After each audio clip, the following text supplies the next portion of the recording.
Bukan. Petunjuknya jelas ada dalam Al-Quran. Kemudian penjabaran ilmunya jelas dalam kitab Thariqus Syifa. Seperti itu ya. Hati-hati. Ya. Kemudian air itu yang sudah kita campurkan dengan garam kalau ada. Kalau nggak ada air putih aja udah. Nggak masalah. Nah, kemudian aduk air itu. Nah, cara ngaduknya diajarkan teman-teman. Bukan asal-asalan. Cara ngaduknya itu dengan diputar ke kiri. Diputar ke kiri itu kemana? Berlawanan arah jarum jam. Oke, berlawanan arah jarum jam. Jadi bukan searah jarum jam, namun berlawanan arah. Kenapa harus diputar ke kiri? Air dari toren boleh-boleh. Kenapa diputar ke kiri? Kiri adalah putaran akhirat, kiri adalah putaran alam semesta, kiri adalah hakikat dan kekuatan itu sendiri. Yuk kita buktikan. Ya, kita buktikan teman-teman. Orang tawaf muternya ke kanan apa ke kiri? Ke kiri kan? Ya, yang kedua, kita buktikan lagi. Teman-teman yang rumahnya dekat dengan air, dengan sungai, dengan selokan, teman-teman pernah nggak melihat ada air membentuk pusaran secara alami? Lihat, perhatikan. Kemana arah pusarnya? Ke kiri kan? Kalau teman-teman masih penasaran, ada wastafel di rumah, tutup wastafel, penuhi air. Ambil penutupnya. Lihat, air itu akan habis dan berkurang, membentuk pusaran. Kemana pusarannya? Ke kiri. Sok, yang masih belum yakin lagi, teman-teman pernah melihat MotoGP, Formula One, balap sepeda, balap sepatu roda, segala macam jenis balapan. Yang profesional, lihat kemana putaran sirkuitnya? Ke kiri. Kenapa nggak ke kanan? Andaikan ke kanan, pembuluh darah bisa pecah, bisa bikin orangnya mati. Ya, kenapa? Karena melawan hukum gravitasi bumi. Coba, kalau nggak percaya lagi, buktikan sendiri. Jogging keliling ke lapangan mah kegedean. Jogging keliling rumah aja, mutar ke kanan, putarannya 3 kali aja. Kalau nggak pusing, mual, muntah, pingsan. Kalau nggak percaya, buktikan. Inilah dahsyatnya mengaduk atau memutar ke kiri, teman-teman. Ya, silakan. Berapa kali putaran nggak usah dihitung. Ya, seikhlasnya kita. Yang ada garam biar sampai tercampur. Kenapa seperti itu? Tadi dijelaskan. Kemudian, air yang sudah diaduk tadi, ambil 1 gayung. Ambil 1 gayung, bawa keluar kamar mandi. Taruh di meja, duduk yang manis. Doakan airnya. Bagaimana doanya? Disebutkan dalam kitab. Yang pertama, bacalah 3 surat kul. 3 surat kul itu apa? Yang pertama, kul huwallahu ahad. Yang kedua, kul a'udzu birabbil falak. Yang ketiga, kul a'udzu birabbin nas. Kemudian bacakan Al-Fatihah 1 kali, baca ayat kursi 1 kali. Cukup. Kemudian kita berdoa kepada Allah. Apa doanya? Tinggal mohon, ya Allah, jadikan air ini perantara sehat, perantara sembuh semua penyakit. Ya. Jadi kita tinggal berdoa kepada Allah, ya Allah, hamba memohon kepadamu, jadikanlah air ini jalan sehat dan jalan sembuh hamba dari semua penyakit-penyakit hamba. Tinggal seperti itu ya. Kemudian tutup lagi dengan Al-Fatihah lalu tiupkan. Bentar ya teman-teman ya.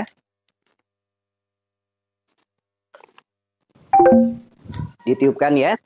Setelah ditiupkan, air yang digayung campurkan lagi di embernya atau di bak mandinya. Campurkan ya. 3 kul dulu. Ini saking menggebu-gebu jadi kering tenggorokan. Ya. Setelah didoakan, airnya dicampurkan lagi di ember atau di bak mandinya.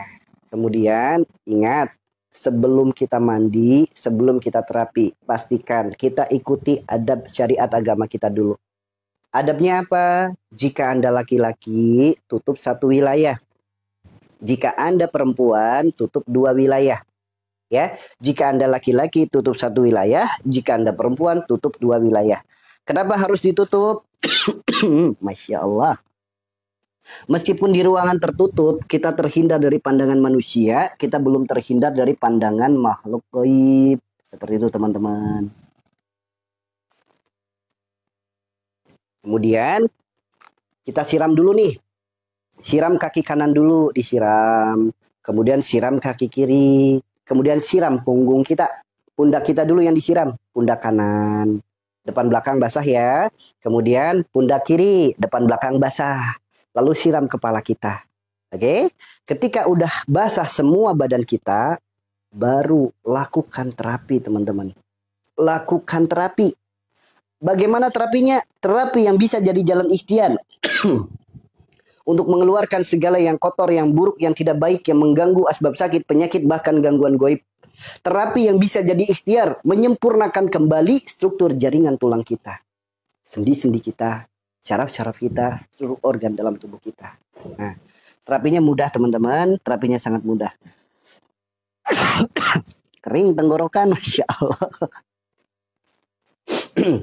Ya, terapinya mudah. Terapinya cukup teman-teman usap dari ujung kepala sampai ujung kaki dengan telapak tangan dan jari jemari kita. Ya, usahakan semua tubuh kita terkena telapak tangan dan jari jemari kita. Usahakan, jangan ada celah sedikit pun. Dari mulai kita usap kepala kita, celah-celah rambut, sampai ke wajah, matanya, bersihkan. Kemudian telinganya, bersihkan semuanya daun-daunnya. Kemudian masuk kelingking kita ke hidung, masuk jari-jari kita ke mulut, ke badan, semuanya, usap semuanya. Usap semuanya. Nanti, ya ke punggung kan susah ya, semampunya.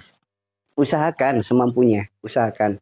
Bahkan ketika Anda stroke, ada orang yang stroke, tangan sebelah usap tangan yang stroke-nya. Tangan yang stroke-nya usahakan menyentuh tangan yang lain atau bagian tubuh yang lain. Ketika Anda sakit perut, perutnya yang diusap. Sakit kepala, kepalanya usap. Usap semuanya. Nanti setelah diusap, baru kalau kawan, setelah diusap, jangan kaget teman-teman. Kalau tiba-tiba bukan demam, menggigil badannya. Kedinginan. Kemudian ada juga yang seketika langsung muntah. Muntah-muntah. Ada juga seketika langsung diare, jebret, langsung keluar. Itu jangan kaget teman-teman. Oke, jangan kaget. Nanti setelah diusap semuanya, akan ada teman-teman yang merasakan kedinginan badannya luar biasa. Dinginnya luar biasa. Bahkan ada yang sampai muntah, ada yang sampai diare. Jangan takut. Jangan takut teman-teman. Ya. Kemudian ada lagi yang justru malah merasakan hangat. Badannya malah hangat. Apa sih bedanya yang merasakan dingin dan merasakan hangat? Tergantung dari penyakitnya masing-masing. Tergantung dari perjalanan hidupnya masing-masing. Yang merasakan dingin itu disebabkan karena apa? Bersyukur teman-teman. Allah keluarkan segala yang kotor, segala yang buruk, segala yang tidak baik, segala yang mengganggu, segala asbab sakit, segala penyakit, bahkan gangguan goib. Bersyukur. Segala yang kotor itu apa? Kotoran syariat, kotoran hakikat. Kotoran yang kelihatan mata dan kotoran yang nggak kelihatan mata. Daki, belek, upil, itu kan kotoran syariat. Nah, kotoran hakikat kayak tadi tuh. Tiba-tiba merinding dan lain sebagainya. Kemudian, segala yang buruk, sifat perilaku perbuatan kita yang buruk akan melahirkan keburukan dalam tubuh kita. Habis makan tidur, melahirkan kolesterol. Keburukan nggak? Keburukan. Insya Allah kolesterol sembuh. Waalaikumsalam kawan. Kemudian, sifatnya suka marah-marah. Melahirkan apa? Penyakit darah tinggi. Insya Allah darah tingginya sembuh. Sifatnya baperan. Melahirkan apa? Darah rendah. Insya Allah darah rendahnya sembuh. Punya sifat serakah. Muncul gatal-gatal dalam tubuh. Insya Allah gatalnya sembuh. Yang memutus silaturahim. Melahirkan stroke. Insya Allah stroke-nya sembuh. Ya. Apapun yang suka ngeluh, bikin asam lambung, yang suka khawatir, bikin anxiety, insya Allah bisa jadi jalan sembuhnya teman-teman. Ya, kalau nggak percaya nanti dipraktikkan. Ya, kalau nggak percaya nanti dipraktekin. Yang ketiga, segala yang tidak baik. Misal contoh, kita makan. Makanan yang kita makan ada pengawetnya, ada kimianya, ada kandungan-kandungan berbahaya. Misal, berdampak buruk pada organ tubuh kita. Usus buntu lah, batu ginjal, batu empedu, dan lain sebagainya. Insya Allah bisa jadi jalan sembuhnya. Ya, yang kotor, yang buruk, yang tidak baik. Yang keempat, segala segala gangguan atau segala hal yang mengganggu. Contoh, takut sama kipas angin, ada nggak di sini orangnya? Takut sama dingin, ada nggak orangnya di sini? Datang pagi takut, datang siang takut, datang malam takut, mau makan ini takut, mau makan itu takut. Setiap hari hidupnya dipenuhi dengan ketakutan, kekhawatiran, kecemasan. Mau sholat baru wudhu kentut, mau sholat baru takbir, nguap, ada nggak? Nah, hal-hal yang mengganggu seperti itu, insya Allah teman-teman. Yang ketujuh, yang keenam, yang kelima, lihat segala asbab sakit dan segala penyakit. Nggak usah ditanya apa penyakitnya, nggak usah ditanya penyakit apa. Insya Allah sembuh teman-teman. Barakallah Sukarmi, barakallah. Sembuh, kalau nggak percaya praktekin. Kemudian, segala gangguan goib. Mau santet, mau sihir, mau guna-guna, mau apapun. Insya Allah teman-teman. Yang dahsyatnya lagi, menyempurnakan kembali struktur jaringan tulang kita, sendi kita, syaraf kita, seluruh organ dalam tubuh kita. Sok. Bisa nggak kayak gini? Teman-teman bisa nggak kayak gini? Jarinya rapat ke telapak tangan. Yang bisa bersyukur. Kenapa? Asam uratnya normal. Yang terbuka asam uratnya mulai tinggi. Yang nggak bisa nekuk asam uratnya tinggi banget. Sok, digerakin jarinya kayak gini. Sakit nggak? Gerakin jarinya kayak gini, sakit nggak? Kalau sakit ada rematik. Kalau nggak sakit bersyukur, normal. Ya, seperti itu. Nah, nanti ketika teman-teman usap di pinggang, yang punya masalah sakit pinggang, saraf kejepit, asal dengan posisi seperti orang ruku, pegang pinggangnya, usapkan ke bawah. Sok, lihat perubahan pada sakit pinggangnya atau saraf kejepitnya. Insya Allah bisa jadi jalan sembuh. Ya, insya Allah. Kenapa bisa seperti itu? Kenapa sih hanya mengusap tubuh di saat mandi? Kenapa bisa berdampak begitu dahsyatnya dalam diri kita? Saya tanya yang sudah pernah praktek, yang sudah pernah praktek, setelah diusap, kedinginan nggak badannya? Lemes nggak badannya? Sok, saya tanya lagi, yang sudah pernah praktek, ada nggak yang justru malah merasakan hangat luar biasa badannya? Ya, ada nggak? Sok, yang sudah pernah praktek aja teman-teman.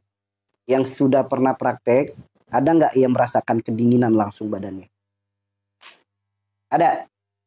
Saya hangat, bersyukur kalau yang hangat peredaran darah dan oksigen lancar. Ya, padahal bukan pakai air hangat ya, tapi langsung hangat. Sok, yang merasa langsung kedinginan badannya ada? Sok, perubahannya luar biasa setelahnya. Yang jadi pertanyaan, kenapa sih hanya dengan mandi kita lakukan doa seperti tadi, kita lakukan terapi seperti tadi, kenapa bisa berdampak dahsyatnya luar biasa? Teman-teman buka Al-Quran, surat Az-Zariyat ayat 20, ayat 21, itu penjelasannya. Kenapa bisa berdampak dahsyat seperti itu? Lihat, tubuh manusia, dari ujung kepala sampai ujung kaki dipenuhi dengan garis. Di mana garis itu jumlahnya ada 114 garis. Sebagaimana 114 surat dalam Al-Quran. Yang kita pakai terapi yaitu telapak tangan dan jari jemari kita. Lihat telapak tangan dan jari jemari kita. Dari ujung kelingking sampai ibu jari, berapa ruas jarinya? Ada 33, sebagaimana 33 kalimat tasbih. Lihat telapak tangan yang kita pakai untuk terapi, ada garisnya. Ini membentuk angka Arab, ini angka 8, ini angka 1. Ini juga sama, ini angka 1, ini angka 8. 18, 81, jika dijumlah berapa? 99. Sebagaimana 99 Asmaul Husna. Lihat lagi, jari kita punya sidik jari. Di mana seluruh manusia nggak ada satupun yang sidik jarinya sama. Dan lihat jari jemari kita, jumlah jarinya ada berapa? Ada 5. Membentuk lafaz Arab bagi teman-teman yang paham kaligrafi. Ini alif, ini lam, ini ha. Dibaca apa? Allah. Ini pun sama. Alif, lam, ha. Allah 99 Asmaul Husna. 33 kalimat tasbih. Air sebagai sumber kehidupan, garam sebagai sumbernya rasa. Dipadukan jadi satu, maka akan menjadi kekuatan yang sangat luar biasa. Buktikan teman-teman. Ya, buktikan. Air sebagai sumber kehidupan. Garam sebagai sumbernya rasa. 114 garis dalam tubuh kita. Sebagaimana 114 surat dalam Al-Quran. Lihat. 33 kalimat tasbih. 99 Asmaul Husna. Lafaz Allah dalam tangan kita. Dipadukan jadi satu. Maka jadi kekuatan yang sangat luar biasa. Kalau nggak percaya, buktikan. Ya, di sini bagi yang tidak berpendapat, bagi yang tidak percaya, jangan banyak komen. Diam. Jika tidak percaya, buktikan. Oke? Nah, nanti setelah diusap semuanya, baru teman-teman pakai sabun. Baru pakai sampo. Mau gosok gigi juga silahkan. Nah, nanti kalau udah bersih semuanya, baru dibilas. Dibilas sampai bersih, sampai badan kesep. Nah, kalau udah, baru teman-teman keringkan pakai handuk, lalu teman-teman pakai pakaian. Kemudian, setelah teman-teman selesai mandi, jangan kaget kalau tiba-tiba badannya lemes. Lemes badannya. Kemudian badannya nggak nyaman. Muncul seperti demam, kepala pusing. Bahkan ada juga yang sampai diare. Ada juga yang sampai muntah. Jangan kaget. Setelah melakukan terapi, paling 3 jam efek itu. Kurang lebih hanya 3 jam efeknya. Kurang lebih hanya 3 jam efeknya. Lihat. Kenapa bisa seperti itu? Kenapa? Saya tanya nih, yang udah pernah terapi, Habis lakukan terapi, lemes nggak badannya? Kayak orang demam nggak? Saat yang udah pernah terapi, lemes nggak? Lemes, sakit kepala, betul. Menggigil, nggak apa-apa, nggak apa-apa. Ada yang diare nggak setelah terapi? Muntah, diare. Ya, coba kalau kita renungkan, kok bisa ya? Hanya sebatas mandi dengan doa-doa seperti tadi, dengan terapi seperti tadi, kok bisa ya? Mandi doang bisa sampai muntah. Mandi doang yang dibasuh badannya, kok yang diare dari perut, kok bisa gitu? Coba renungkan dengan akal sehat. Ya, coba renungkan dengan akal sehat. Kok bisa? Cuma ngebasuh badan, airnya juga nggak diminum, kok bisa diare? Kenapa? Tuh teman-teman. Karena ini adalah fase pembersihan. Maksudnya apa? Gini, saya analogikan gini. Kita punya baju. Ya, kita punya baju. Baju yang kita pakai kotor. Terkena noda. Terkena najis.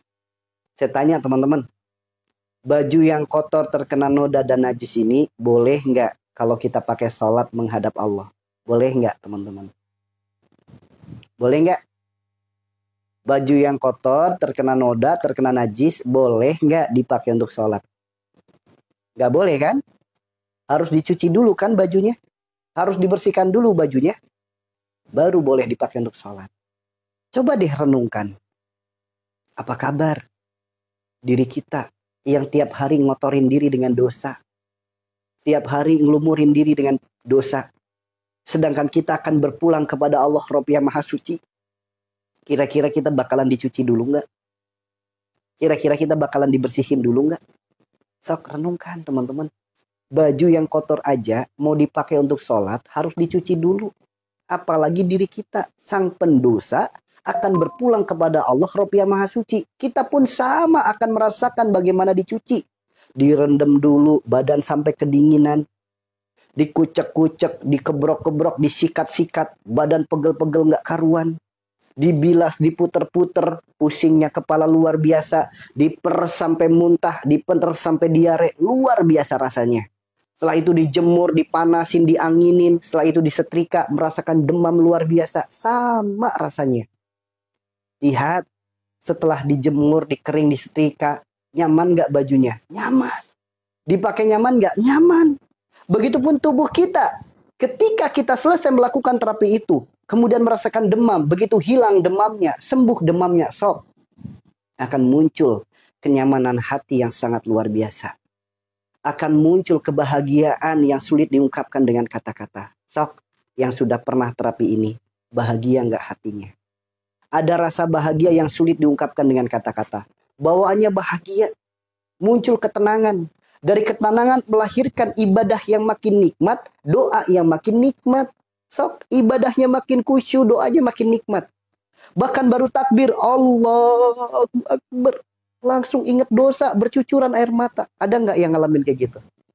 Setelah terapi, lihat.